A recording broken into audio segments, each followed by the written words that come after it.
Hi, this is Courtney Rau Rogers, recording her response 1 for class BER 667 on Chomsky's manufacturing consent and its impact on educational policy. So Chomsky's manufacturing consent, as well as the other videos we watched of him this week, clearly spell out, from his theoretical frame point, who is in a position to make decisions about how society functions, which has massive implications for public education. He talks about the political class, the educated decision makers, and then everyone else, who make up about 80% of society. And they are socialized to be followers of the political class and not really think.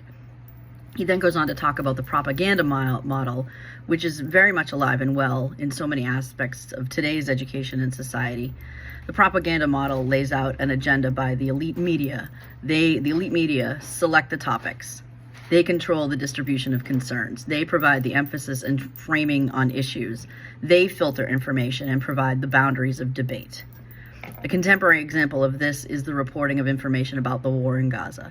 It's only genocide if the power brokers and mainstream media state that it is. And in Chomsky's view of the propaganda model and manufacturing consent, genocide is okay if it serves the majority of interest and if there's profit to be made.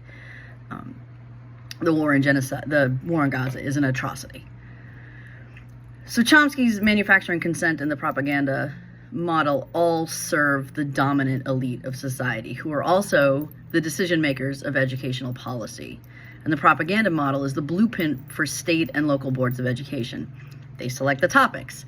They control distribution and emphasis and framing. They filter the information and set the boundaries of debate, i.e. educational policy for particular districts and states.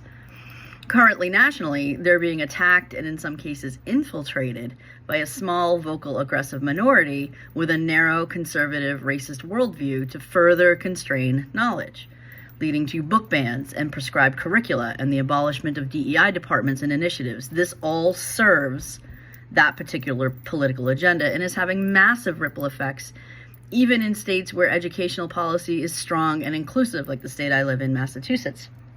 We are still worried about the infiltration of this particular small, aggressive group of people who want to change the way public education has been structured in America, which has also been structured to serve a systemic racist agenda, because it was only white landowners' children who could originally go even to public schools, because they wanted those children to continue to be able to own that land and use it to contribute to society.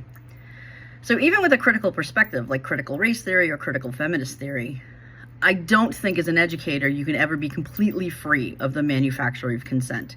Even if you are working in a public school in America, that role requires a fair amount of adherence to the policies set forth in your local community. It would allow you to bring other perspectives into the work and give you a framework to question certain curriculum or certain policy choices and help you create advocacy and critical thinking skills with your students.